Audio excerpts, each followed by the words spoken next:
interesantes shows en vivo, tu mejor opción en internet, radiocristal.usa.com.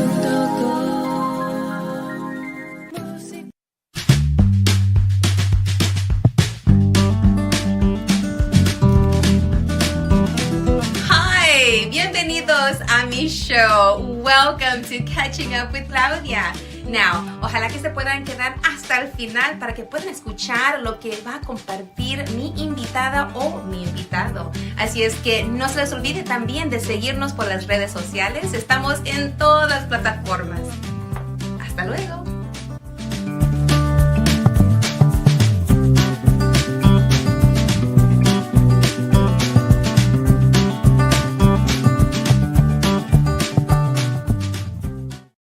Hola, ¿cómo están? And welcome back to Catching Up with la Super Comadre Claudia of RadioCrystalUSA.com. I'm super excited to be here today because I have some amazing guests that are going to come on and share what they have to offer. And before we get to the guests, I just wanted to welcome everyone and remind everyone that May is Mental Health Awareness Month. And I know it's almost over. And actually, we just had Memorial Day. So Memorial Day, I'm pretty sure that many folks were thinking about their loved ones that they've lost, people who were serving or have served or served, and just, taking the time to pause and remember those fallen soldiers, those military members that gave their life, and many families that are affected by that and potentially mentally, we're all doing our best every day to live, to breathe, to nourish ourselves while we nourish each other and raise families and go to work or do our volunteer work or just being at home, doing work there. Maybe you're at home raising little ones and maybe you're working from home, but just keeping in mind that mental health is wealth, and taking care of yourself, taking care of your mental health is so key. So I wanted to bring up a little bit about what's going on with La Super Comadre Claudia. As you know, when I started off again, when I came back, I started sharing. I started becoming, a little bit vulnerable with what's happening in my life. And when I came back, I told Liliana, my amazing producer who's behind the scenes, making sure everything happens with Radio Crystal USA, I said, I want to come up with ways to connect with la gente. And I turned 50 last year, so that was a big deal. So I said, I'm going to have my cincuentañera era, shares. And then I'm going through menopause. And so I'm like, I'm going to share some hot flash stuff, like what it feels like to go through menopause for me. And I started saying, I'm going to have some hot flash era moments.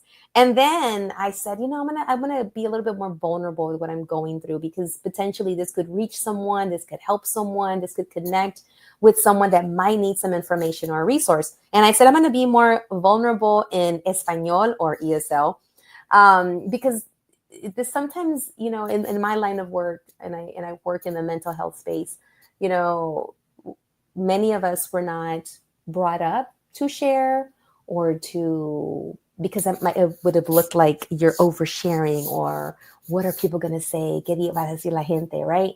Or you shouldn't say too much. That's too much to share.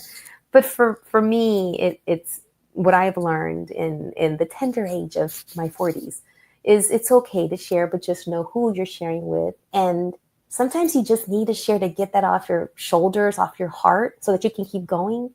And also, making sure that if you did your sharing and you need some more supports, that it's okay that you're not okay, and that it's okay to reach out for some professional support. So mental health awareness, and Comadre Liliana, if you could pull up real quick, I have a little posting there about May is Mental Health Awareness Month, and it's about a line. It's a phone number. It is a suicide and crisis lifeline. It's 988, and you can text that line, that number on your phone. And if Liliana could bring that up real quick, it's a posting, and they have people that you can speak to them in English and Spanish and whatever language you need. But in honor of May, of being Mental Health Awareness Month, I just want to share this with you. Share it with your family. Share it with someone that may be going through a crisis or maybe it's beyond a comadreo. Because, you get together with your comadres, your compadres, your friends, you can hang out and talk, y te desahogas. But if it's beyond that, it's okay to say, you know what, I think I need more supports. And growing up, you might have heard, no, pues está loca, no, está mala de los nervios. Well, it might be that, yeah, potentially they were not loca. They were just going through something heavy and they needed some support.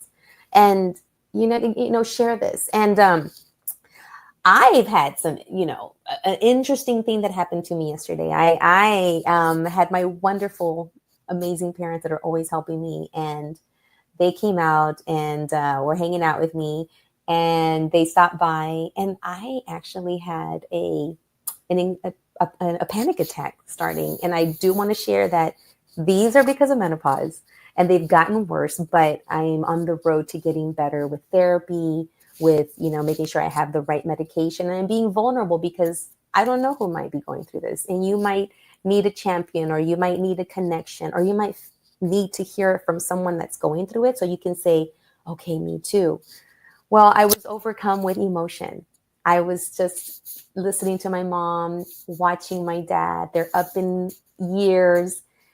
And I was just overcome with like the feeling that how am I going to live without them? I don't want that to end. And that overcame me. And I had to take a moment to go to my room and just regulate myself. And I asked for help too, not from my parents, because I didn't want to scare them. But then I came out and I did hug them. I, told my dad, thank you for always being there and doing the things. And I hugged my mom, and I thanked her too for everything. But I realized that I was feeling something and I needed to say it. And I did get it out with my partner, and he helped me to regulate myself. And one thing that I was thinking of is I keep saying, and I want you to bring this up, Liliana, it's a little post about your life is not on hold. It's still happening every day. So if you can bring that up. I follow this co-star, and no, they're not, sponsoring me, but I like to look at what my co-star sign is saying. And I go to this all the time. Your life is not on hold. It's still happening every day. Because one thing I've had to do as I go through menopause is that I keep saying, I can't wait until I get XYZ, hormone replacement therapy, or this or that to get better.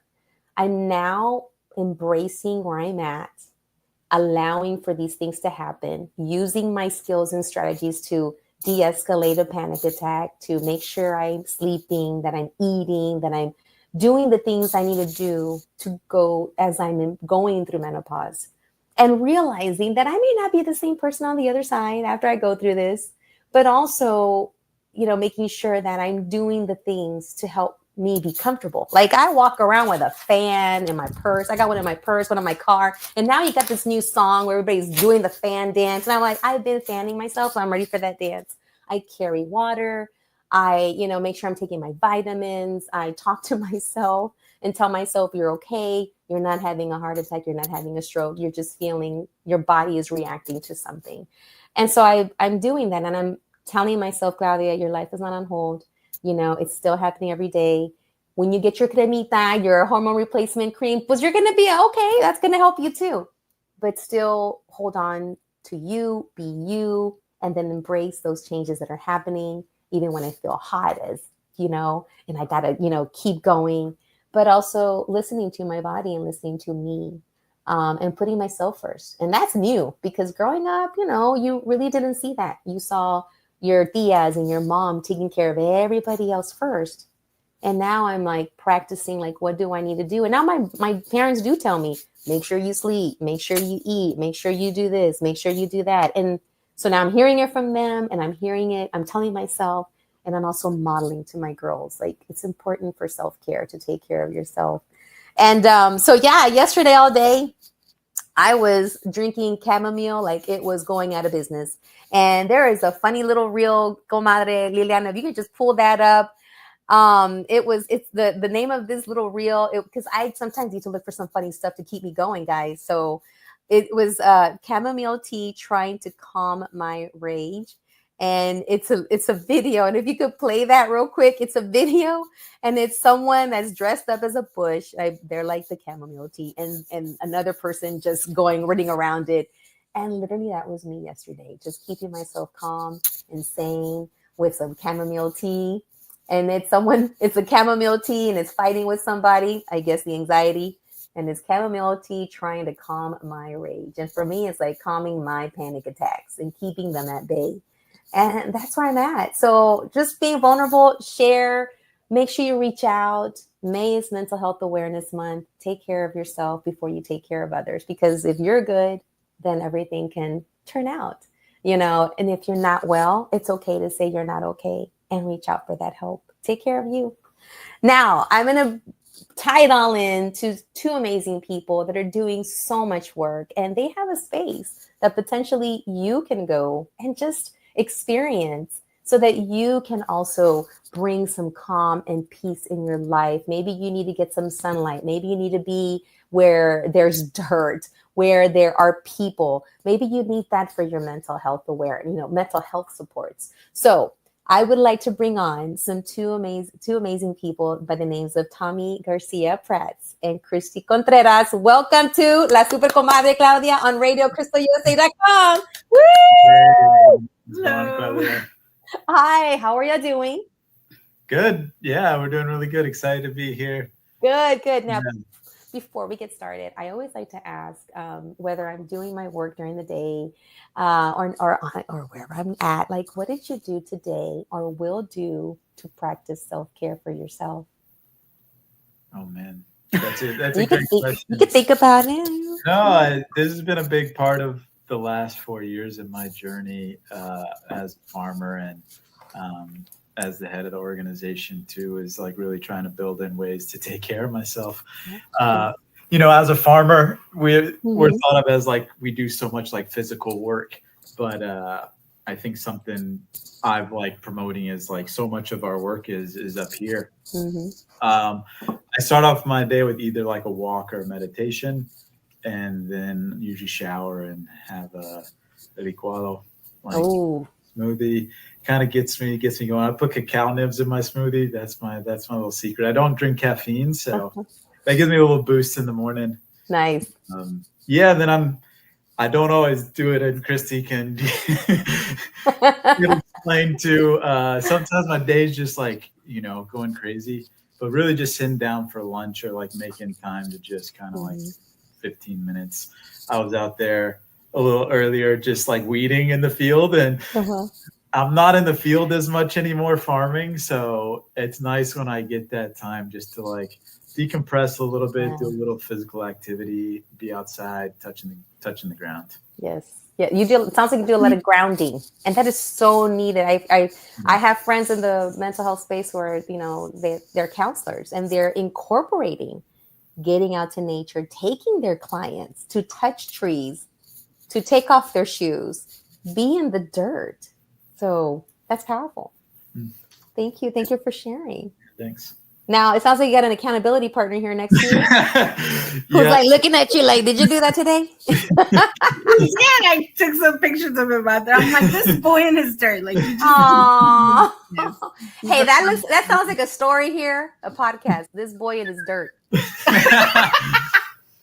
There you go. Making a note. Making a note. So what about you, CRISTY? What did you do or will do today for self-care? Well, for me, so it's kind of funny because I was listening to your podcast earlier, your previous one, and Marianne mentioned that she gets home and she stares at her walls, basically. And it's so funny because I've been doing that since high school, and I never realized that was like, I always thought it was weird. And my friends would kind of like pick at me. They're like, what are you going to do? You're going to go home, stare at your walls? And I'd be like, yeah. Recently I heard, who was it? It was some actress, and she was saying she did that too. And I'm like, oh my God, I'm not the only one. And then now I just heard Marianne say she does that too. So anyway, I'm not as ashamed to say that that's what I do. Be loud and proud about your wall staring. About my weirdness, yeah. So I do decompress, you gotta decompress. I do that to decompress. But in general, for me, like traveling is my thing. or just getting out of the routine, being in nature. You know, like this weekend, I went up to Lake Livingston, and I was a mermaid in a past life, so I don't even care the color of the water as long as it's not toxic with, you know, crazy things in it. I'll be in there.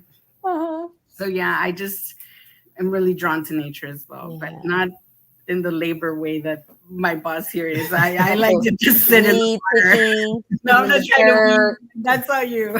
It's all. It's just the boy in his dirt, okay, but not the girl in her dirt. No, the girl has the dirt on the boy in the dirt. Not really. There's some juice here. No, well, that's super important. You know, and May is Mental Health Awareness Month, and you know that's my day job too, and just promoting, you know, making sure that we're practicing that we're doing those things, even though it's a little off for some people. Yeah, you want to look at some walls, look at the walls. You want to play in the dirt, pull some weeds, pull those weeds, because it's all about taking care of ourselves to do the work, which then ties into doing the work. Like, you have an amazing place called Small Places, and I wanted to bring you on so that you can share Small Places over at, I want to make sure I get this right, over at Finca Tres Robles. Did I get that right? Yep. And, you know, and each of you, you know, share, I'll start off with you, Tommy, you know, where did this come from, this idea of Small Places? You know, why establish this, and how can people connect to this? So inspiration, how is it established, and how can people, you know, get connected? Yeah, we started Small Places in Finca Tres Robles back in 2014. But for me, it really started just being born and raised in Houston. So Finca Tres Robles is an urban farm in the East End. And because I've been farming for 15 years, I do really enjoy doing the work. People just assume I'm a farmer, but I grew up in Southwest Houston. I'm about as far away from like farmland as you can be. And that's a big part of why I started. When I worked on my first farm, I couldn't believe the process of the work, the miracle of putting seed in the ground and caring for it over time and getting the thing that sustains us and makes us happy, makes us stronger. And then all the cultural pieces with that of cooking together, the empowerment of the skill of learning how to cook really good food for yourself and for others. And that really took me on a 4-year journey of farming in different parts of the hemisphere, and then coming back to Houston and wanting to farm and be closer to family. And there weren't any farms for me to work on. And that's like smaller scale farming where I didn't want to be just a grunt labor. I wanted to help kind of run and define how a farm was run. And so that was kind of an impetus for us starting our farm. But a big part of that too was like starting it in the city, give the experience to folks who, like me, grew up here, but like would never have. It took me 24 years to like be on a farm and touch the soil and be a part of that process. And we wanted that to happen here in our neighborhood. When was your first farm experience? Like as a kid? Well, you don't. I mean, there's like the stereotypical, like when you're in 4th or 5th grade and you go out, you know, on a field trip to a farm and you get to like milk the cow and you get a hay bale ride. But really my first farm experience was in Nicaragua. Okay. Was that 2007? Visiting the coffee farm there. Okay. And then eventually working. 2010 was the first farm that I like lived on and worked on. So then you said, I'm coming back. I want to do a farm. How did that go? How did that land? And how did you convince people? Most people just didn't believe me. They believed that I was interested, but it's so hard to do this work in the city. I tell people there aren't farms in the city because people haven't tried. There's really a desire. I think we're not, you know, these like amazing intellectual like leaders of saying like having a farm, a place that produces food in our community is something that's important. But the actual like making it happen, finding land that you can access for a long amount of time is incredibly difficult. Our climate's very challenging, as you know, living in Houston. And then there's a lot of other challenges that people don't think about, the economic side of food. We don't really talk about that much. And then what we've experienced, like bringing people onto the farm who have no experience. So finding like a skilled labor force. When people ask me like, what are the barriers to farming in the city? I say, what is not a barrier to farming in the city? Wow. That's like motivated us more. I think when we did find land and get started, we set so much interest, like people just really wanting to be a part of it. And so much of our programming and the things that we offered were from people coming to the farm and saying like, hey, we want our kids to be out here. We want to host an event out here. And so it really grew organically, just like what we offer and how we've just connected with people and vice versa. I see that. Okay. Now you were in the dirt for a long time. We got CRISTY here, who was out in the field, but more like gas and oil field. Right. And then now how did this connection happen? And how are you growing small places at Finca Tres Robles? Like literally growing it, like, you know. So in the past life, I was in the oil and gas world. And then after a mission trip, I wanted to focus more on a fulfilling role. So I made the jump, and I was with a congregation of sisters for like 3.5 years. And during that time, I heard about Finca Tres Robles. And so I came to the ground breaking in 2022. And that's where Commissioner Adrian Garcia shared that the people in these zip codes tend to live 15 years less than the rest of Harris County. And that was just so heartbreaking to me, because I just would think about my grandma. And it's like, why does she, live less than everybody else's, right? So I started volunteering. And so I became a volunteer like over 2 years ago. And then almost basically a year ago, the role as development manager opened up, and I was already technically on the board. So I just switched one hat for another, and I've enjoyed it so much. There's so much growing, of the farm, but of me in this role as well. And I love this team, the mission. I actually grew up not far from the farm. I grew up on Avenue F here in Magnolia. And so to be able to help to bring such a beautiful farm with such a significant mission is beyond fulfilling for me. Like literally this weekend, I was just reminding myself of like my grandma, and she loved vegetables so much. And then a memory just came to me of her eating like her caldo with like all these veggies. And I was just thinking like, she would have been so thrilled that like, this is what I'm doing and that I'm helping bring that to this community. And I think that memory came to mind because just the way things are, I was able to host senior mornings here last week. And so like 4 grandmas literally, and it was just the sweetest thing. So this job fills my cup in so many ways. And I think it's such a blessing, not only for the community, but for us that get to be here and push this forward. That's beautiful. That's beautiful for them. I mean, I just had my moment, and my parents, God bless them, are still, they're still here, and they're still vibrant and lively and going to the senior activities. I'm going to now send them to you. Yes. Because y'all need some hands. I'll send my mom and my dad. But having places for folks to go and have outdoors in a safe space and where they could be productive. I was just thinking about a podcast I just heard yesterday. I think it was this morning. It was an Oprah podcast, and she's not paying me yet. But she brought on, I forgot the name of the person, Dr. Jonathan, who talked about his book, which is about millennials and how they felt that they have been, gypped out of growing up the way their parents and grandparents grew up, outside, playing, that they grew up with a lot of screens. I think that's what they're saying. But, a lot of screen time, that it was a lot of work for them to connect with people and to do those things that people like me in my age group didn't have a problem with connecting with people because we didn't have screens. So I'm excited to hear or to see, how do you inspire? Because my background's education. Before I started doing the mental health, I went from education to mental health. see why. I used to be a teacher and a principal, a librarian, all of that. And it was always my thing. My love is literacy, books, reading, acting, singing, write a story. Let's act the story on the stage, like from seed to eating, but like from writing to performing.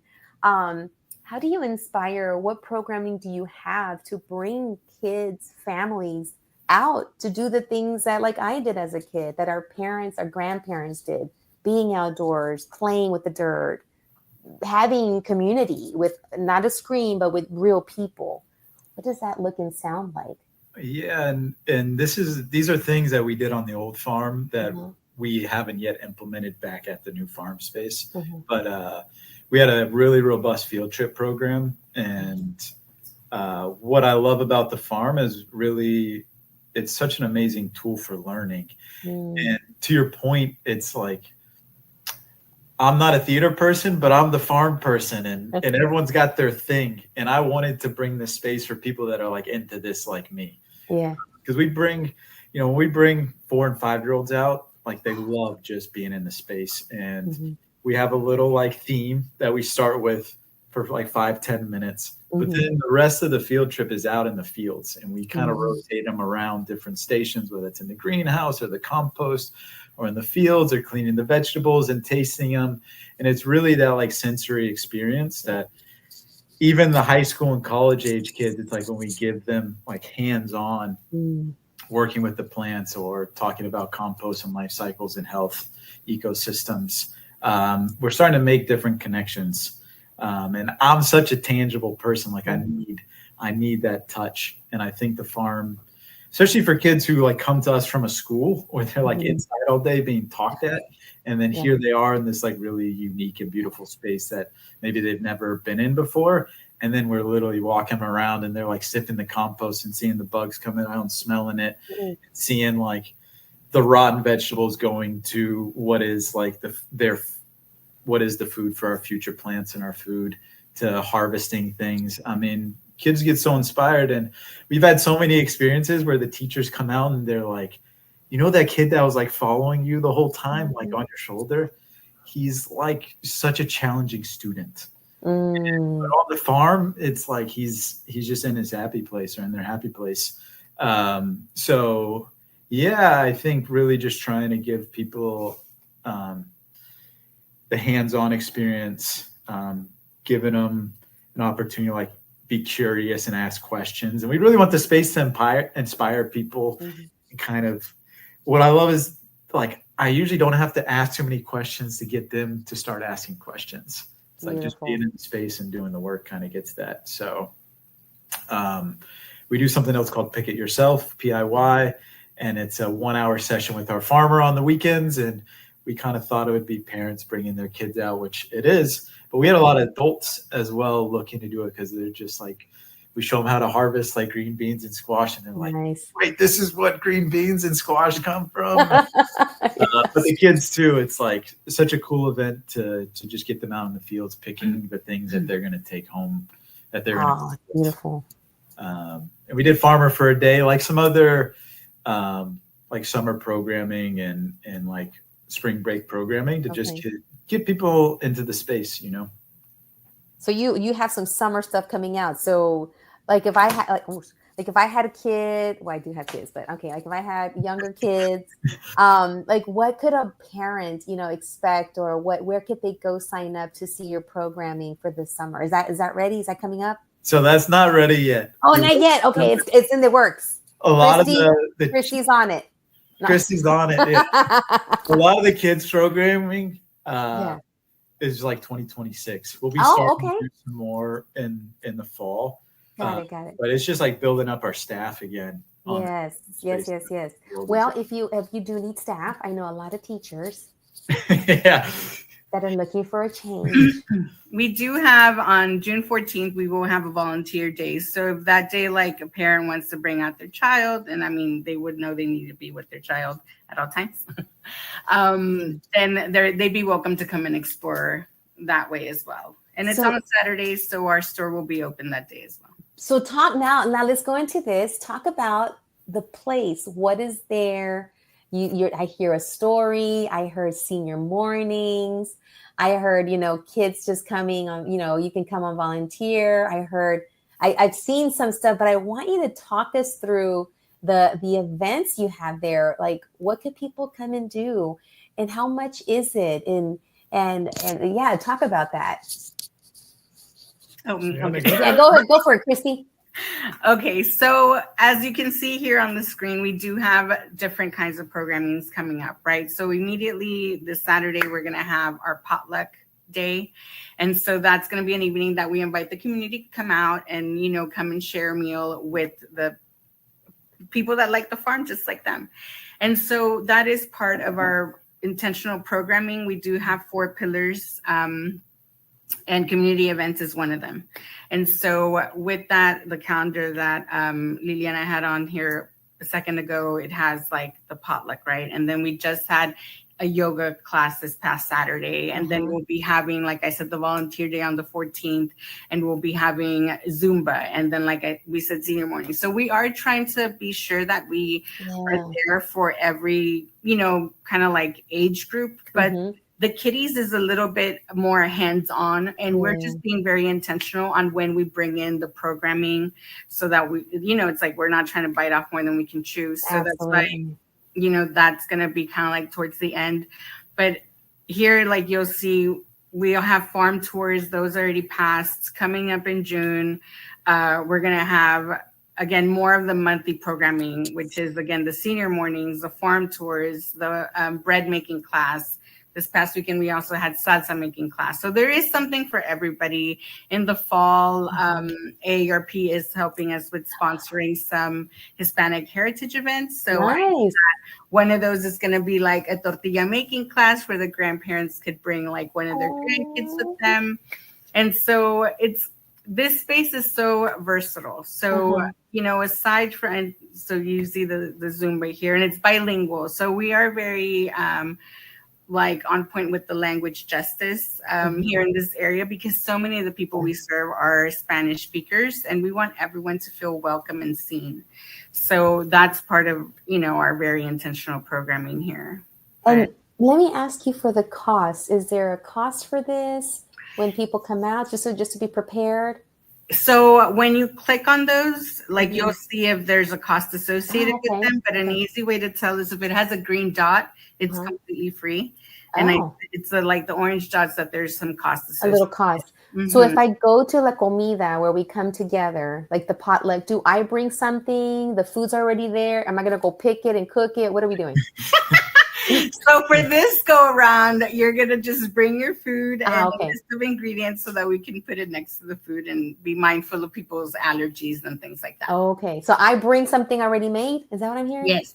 Okay. And I just make sure that people know what the ingredients are. Yes, ma'am. Okay. Now, I make sandwiches really well. Does that count? I mean, you bring whatever you make. Really no, but this is amazing, because it's, again, I keep going back to digital screens, and how do we make sure that there's opportunities for families to have somewhere to go to, because a lot of times, even in my line of work, it's an aha moment for many parents to hear, oh, I don't have to put my kid in front of the screen because everybody else is doing it, so I guess I should too. I'm like, you know what? Research just says that brains, people need to learn from watching other kids, and need to hear words and touch things like the dirt, feel sweaty while you're out there. Like, all of that is what I always share with parents. I go, hey, you are the leaders of your family. You're going to do the best with the information you have, but here's an opportunity. Here's one way to grow your child's ability to focus, or to expend some energy, or to exercise their mind and their body, or to learn a new word like string bean or dig or, shovel, like that's language I share with them creating attachment, because we want our kids to have healthy attachments with their caregivers. And then when you come with la abuelita to make some tortillas, you're creating that attachment. You're touching the dough, you're with the kid, and now you're with the grandparent, or you're out there running around, picking, or once, you get the programming for the kids to go back out there. those are all opportunities, to create attachment, to develop language. That's another one of the things that we talk about with Brain Builders is developing language. You have the language justice piece. That's language, you're honoring the languages that are being spoken. And these are all great opportunities. And I'm inviting those that are listening right now and those that are watching, if you haven't had a chance to go to their website, please go to the website, lock it in, look at the dates, look to see what's the green dot, what's the orange dot, get in there and put this on your calendar, because we need to go out and meet with people, socialize, get some sunlight.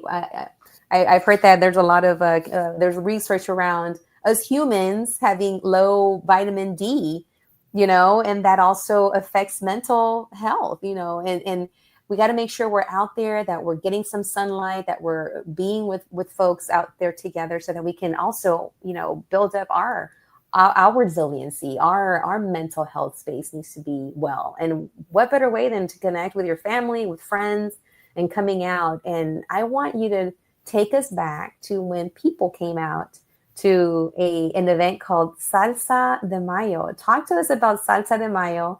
How was that? What is that? And when's the next one? Obviously next May, but so that people can get ready and they can come out to celebrate next time. So bring us up to speed with Salsa de Mayo. What was it? How did it go? And how can people connect to that? Yeah, so some of the history behind that is when we started the farm back in 2014, people were coming by to ask for tomatoes like every week of the year, in the middle of December, like asking for tomatoes. And I think it took us years to really kind of get people to know that, when it's cold out, there's no tomatoes. But we really wanted to start, how do we create some more tradition around what makes Houston unique, which is our seasons. Mm-hmm. So when I started farming up in Maine, we were planting tomatoes out in June. But here in Houston, it's like we plant our tomatoes out in March and we start harvesting in May. Mm-hmm. So yeah, we wanted Salsa de Mayo as a tomato festival. It's a celebration of the harvest and the season. But we wanted obviously to make it something that's, connected and resonates with our neighborhood. So when I think of tomatoes, I think of salsa. And so Salsa de Mayo is a celebration on the farm, celebration of tomato season centered around the salsa making competition. So people enter their salsas, and then folks show up and they try the salsas, they vote for the favorite. We got food, we had games, chocolate making, the public libraries came out, bouncy castles. It was just, again, kind of a way to bring folks out to the farm and connect with each other. And this year we did a farm dinner, our spring farm the night before, to help us raise funds as well. Because it's a free event. The festival's free, and really it's just introducing people to the farm, connecting with our season, and celebrate what has been a long farming year. Yeah. No, that's beautiful. I had a chance to participate last year, so thank you for having me. I didn't get a chance to participate this year, but I would love to come back because I had a really great time. It was my first time. I went to the groundbreaking in 2022. I remember being there and I'm like, what is this? And I had just started going out with my partner, and he was connected and he's done some work there. And I was like, where are we going? And what is this? And I'm like, where are we at? Why is there? and he's the one that introduced me to Finca Tres Robles and small places. And I'm like, oh, this is interesting. And so I had a chance to be there when they broke ground. And I remember meeting you. You probably don't remember meeting me. But I was walking around and I'm like, this is really cool. This is so needed. I'm from like the east side. I grew up in Jacinto City, like outside of 610. You know what the Budweiser plant is? Yeah. Okay, everyone knows where that's at. Okay, yeah, that's right. But I do a lot of my work around, the East End, and so people assumed, and so he assumed I knew. I'm like, no, I don't know. So, but I was introduced, and I go, this is. I love this. And I ended up. He did a Tai Chi session, and then I was womaning his table. I don't know. womaning his table. I say manning. I'm a woman, and then I had brain builders. So I had my brain builder stuff, and he's an artist, and I was kind of doing both things. And I was like, this is really cool. And so I had a chance to connect and share brain builders, and I made connections there with folks that we're still connecting. And when I knew that this was happening, and Mary, was it Marianne, your friend Virgie, we have a friend in common. So Virgie was like, girl, we gotta get, I'm like, oh my gosh, but I'm not recording that day, but let's figure it out. It's okay. How about afterwards? Because we gotta make sure that people know about this. So I want you to just tell the whole world, like, your next Salsa de Mayo is coming up. Be ready, come on out and share right now. You want to do it, Christy? Do like a little promo, like, hey folks, see you next May for Salsa de Mayo. Can you be a promo girl? I feel like you have it down. Yeah. Pretty good.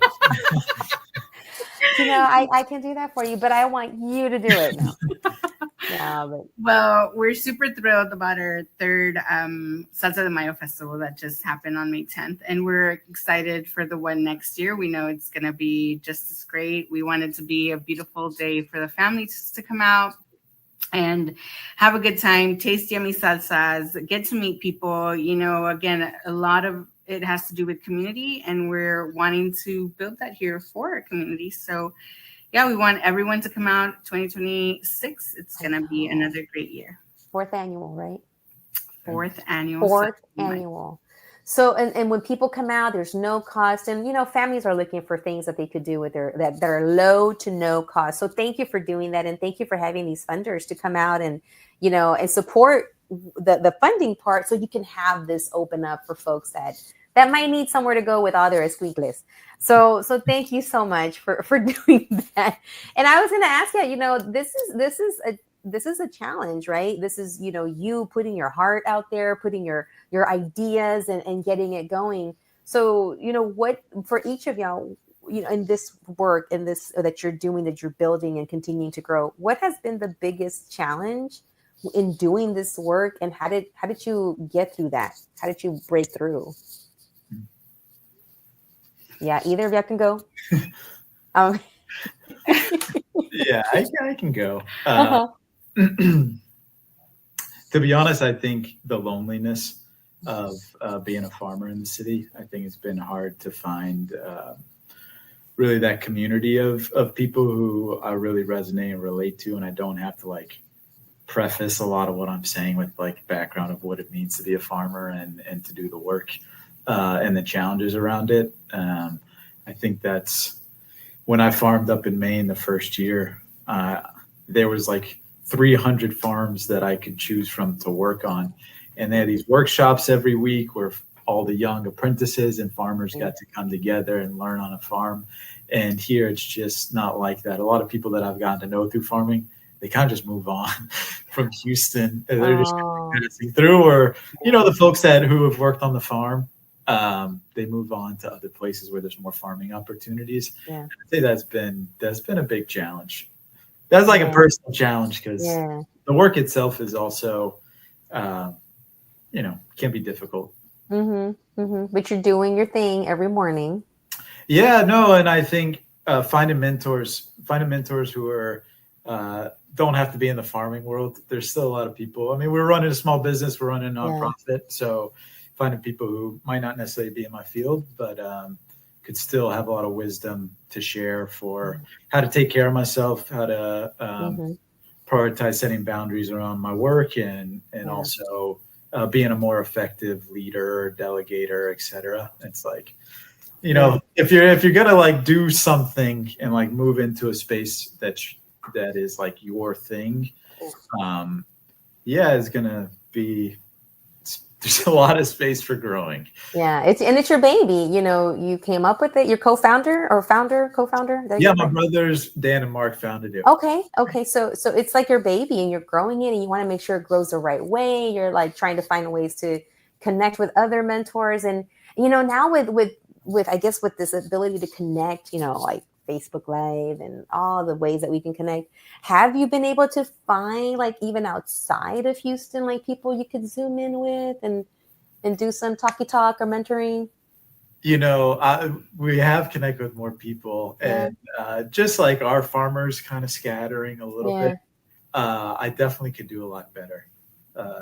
Just like keeping the community kind of a little more tied, or reaching out to folks for support. But we stay busy, and there's still a lot of community here. Absolutely. And I can imagine folks like you said, they're coming and they're feeding you too, what next, what to do, but you're so right on boundaries and establishing that, because I feel like you can get lost in the work. Yeah. Because it's like, next thing you know, you look up and it's dark and you're like, oh, what happened? Okay, I haven't showered and I haven't eaten, and I probably should do something for me. But it's you're right. It's you love the work, you do the work, but also taking care of you and setting those boundaries and moving.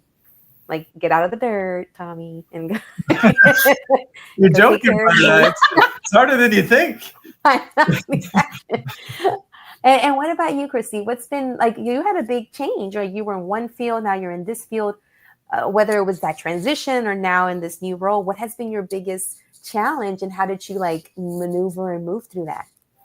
I mean, honestly, I'm still maneuvering, girl, because it's really going to be a year in June that I'm in this role, and but it's been great because the team is wonderful. Tommy's such a gracious boss.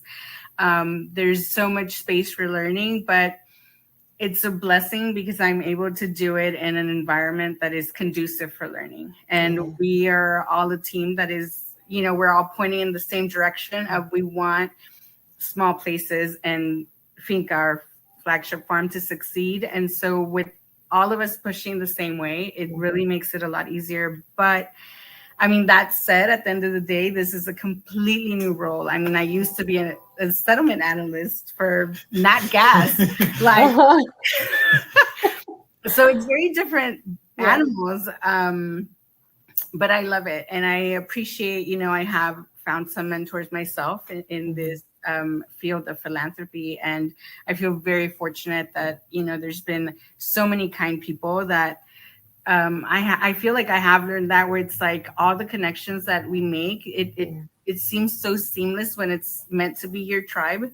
And I think we're really lucky that Small Places is calling, it's like we're a beacon and we're activating right now. It's like, okay, we're open now, we're here, come. And so far, I think we're doing a good job, and it's exciting, as challenging as it is, taking on a whole different career in my 40s. Yeah. It's been really exciting and rewarding overall. So we're very lucky. And if you haven't noticed, Claudia, she's a natural. Oh, absolutely. Totally.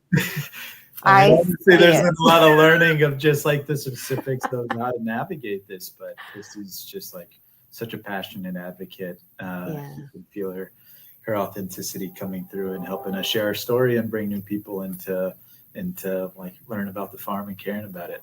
That is excellent. And whatever I can do, you send me your information. We'll put it on our website. We'll forward it out and share it with the moms and the families that come to Brain Builders through the Hackett Center for Mental Health.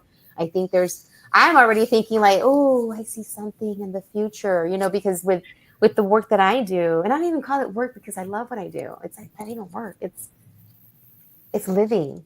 It's mission. It's supposed to be. I don't even, that's why I don't like to say I work, but in the line of work, and I shared a little bit of what I do which is supporting families, actually opening up a space where they can be vulnerable about parenting and how it's rough and how it's hard.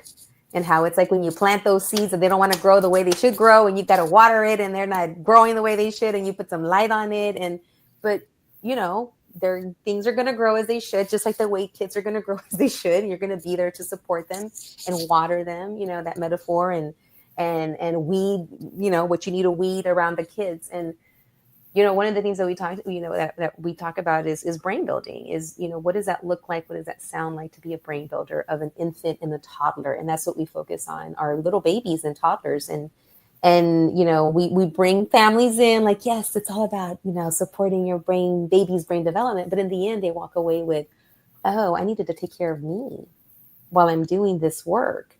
And so I see a lot of things that potentially, I don't know, maybe brain builders on the farm, maybe Hackett Center, Finca, Tres Robles. I don't know, because I think I'm seeing that families are needing that, and I need that. We all need that, to connect, to come together, to feel the dirt, to see where our food is coming from. Because I could talk until the cows came home, if there were any around here, about brain building, right? But you can say, yeah, I'm doing the brain building strategy for reading and listening and language and all that. But what am I putting in my body that makes my brain function?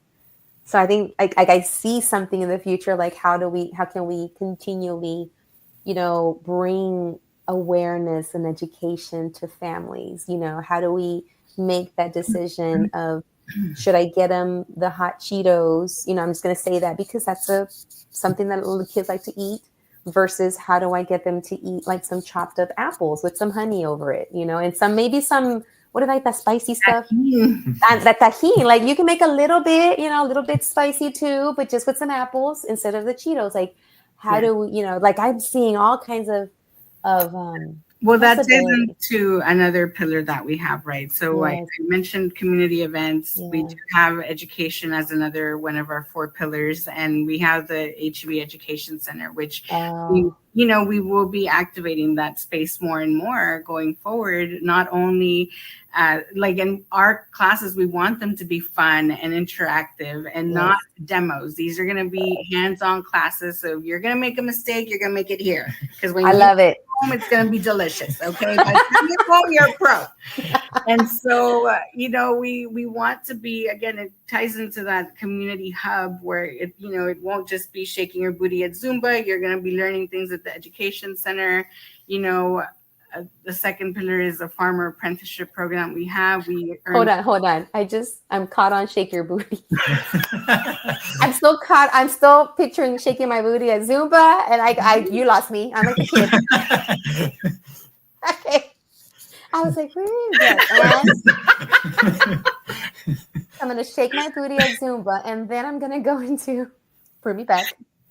You're going to go and learn how to cook veggies, the ones that we're harvesting that season, or whatever that may look like, or you might learn the sourdough class. But yeah, so those are 2 of the pillars that are really important to us. And then I was mentioning the third one, which is the farm apprenticeship, and that one is where we're able to have people from our community come and learn what Tommy was just sharing, like what he had to go do all the way in Maine. You don't got to go all the way over there. You can do it here. Aquí.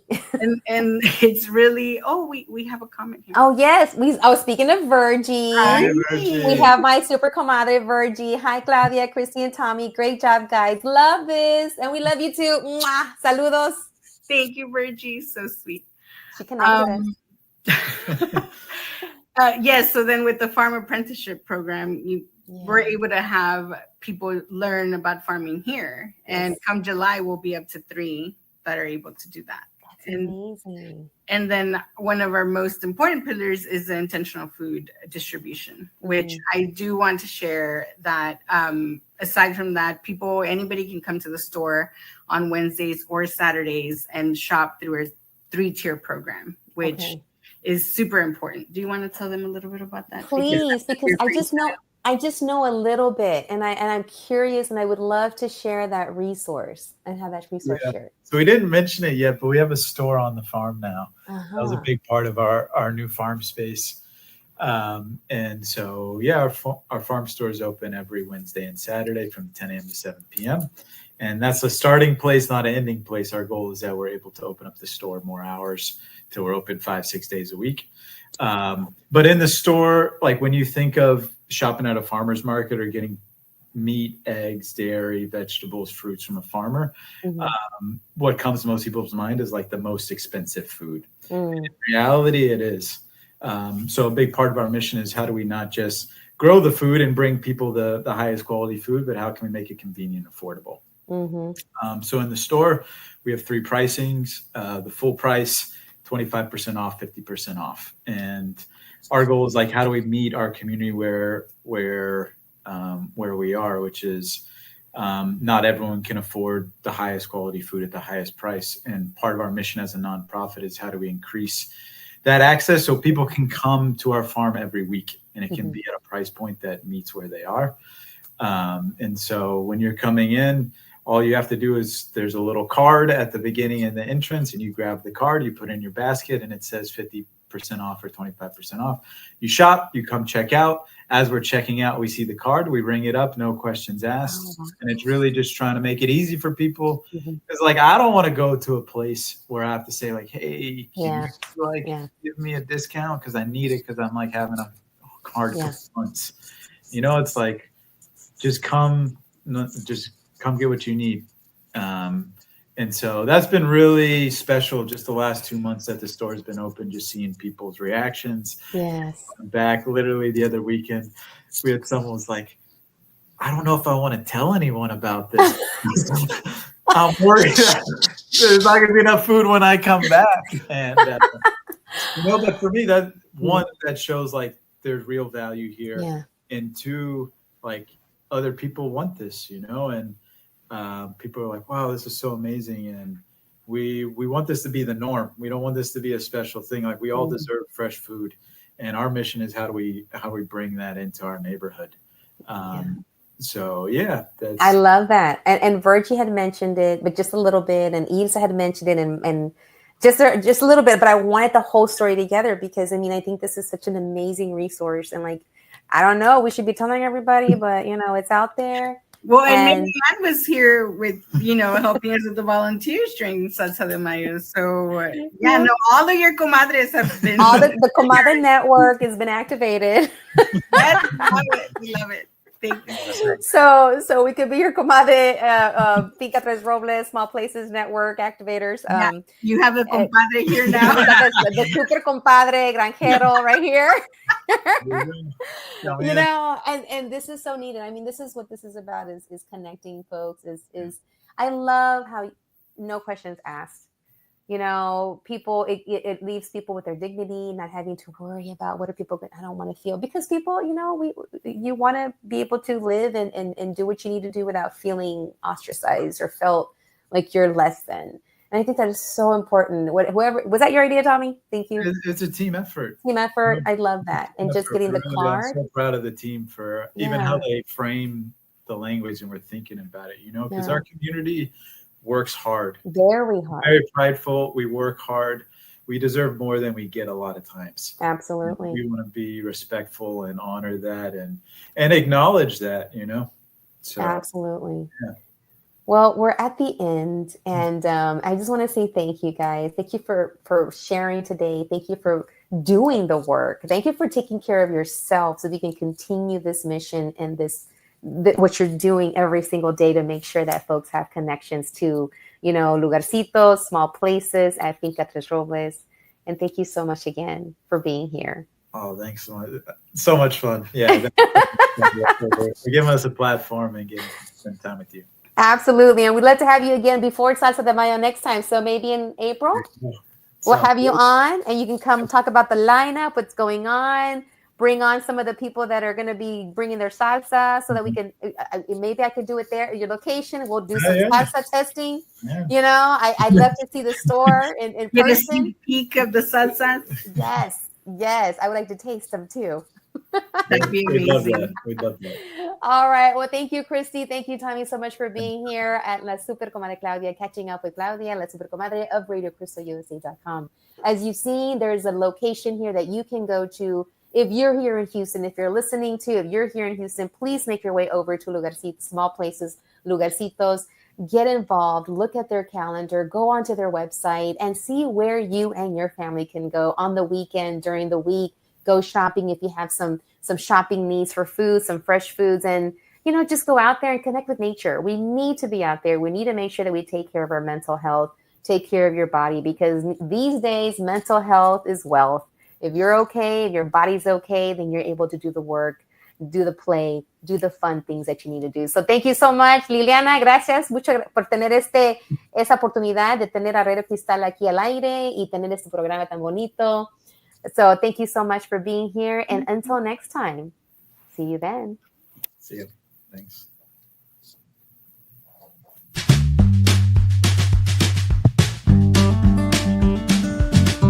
gracias por haber estado aquí en el show Catching Up with Claudia.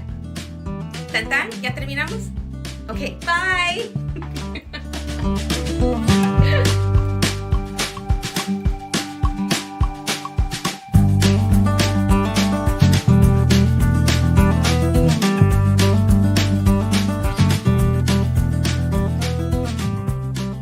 Radio Cristal USA es patrocinado por Supernova Furniture, la mueblería de los paquetes de las ofertas más famosas. BAMSA Global, servicio de inmigración con más de 40 años de experiencia. Doneraki Fuego y Mar, con su auténtica comida mexicana que bien se come en Doneraki. Fred Has Toyota World, es el concesionario número 1 de Texas y siempre tiene el auto que estás buscando. América Cinemas, te ofrece las mejores películas dobladas y subtituladas al español. Hostelería Michoacán, donde comes a gusto y delicioso y siempre hay una cerca de ti. Gracias por patrocinarnos.